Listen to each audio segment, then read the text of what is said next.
Mwiriwe neza nshuti za Media Crypto, uko bimeze ndakeka mumeze neza.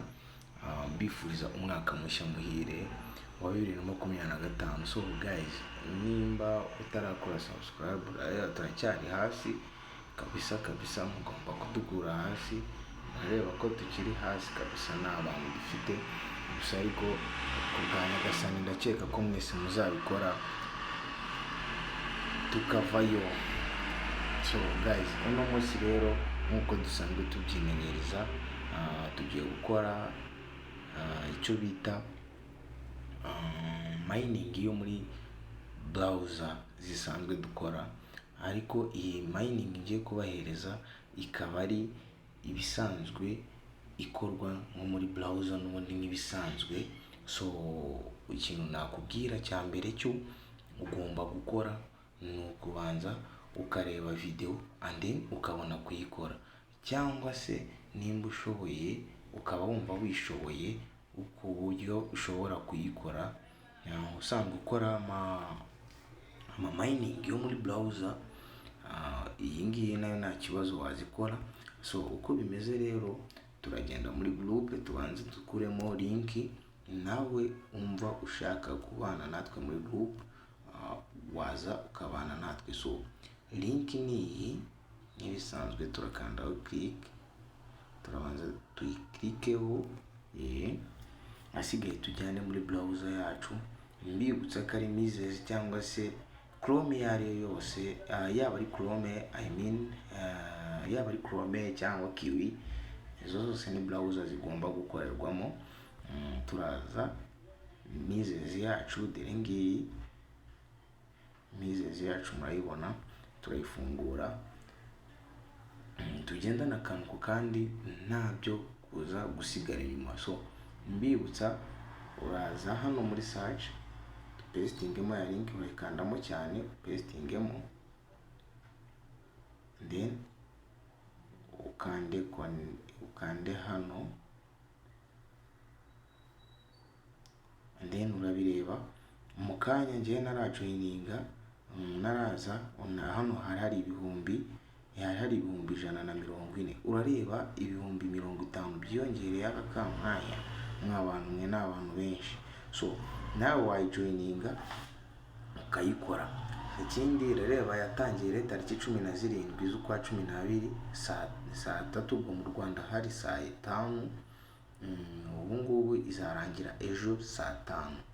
Kuyibayi participate babone ama airdrop yabo, babona ama token yabo. So uko bimeze, using invitation link to invite and confirm airdrop qualification can get additional 20% of airdrop share. So uko bimeze rero guys, dore turaza gukanda hano connect, uze tukande phantom, nibyo byiza,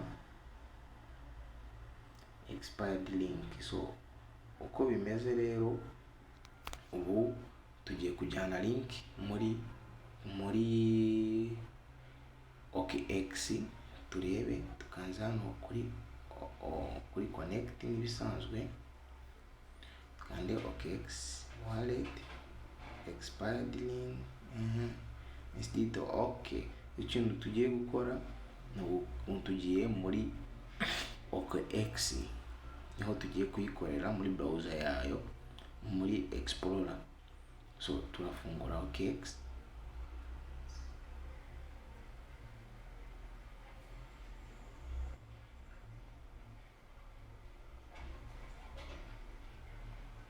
murabireba. OKX hari exchange, akaba na wallet.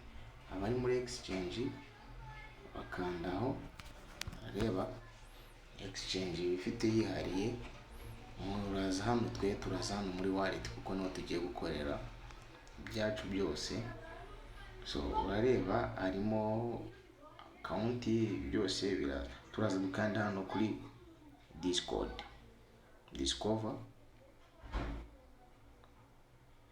cyangwa se Explorer. Benshi baba byanditseho Explorer, ariko twe turakanda hano muri link, research, pastingemo ya link,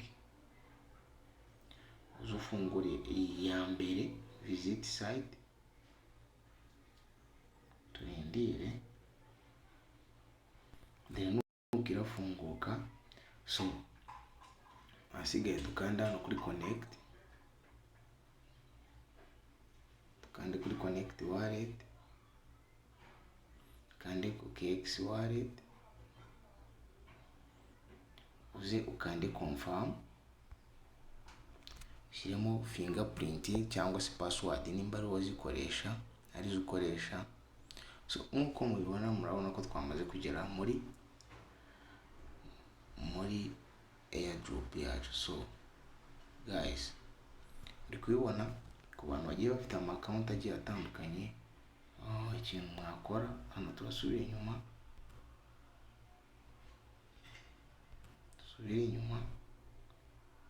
areba tukanda hano kuri wallet.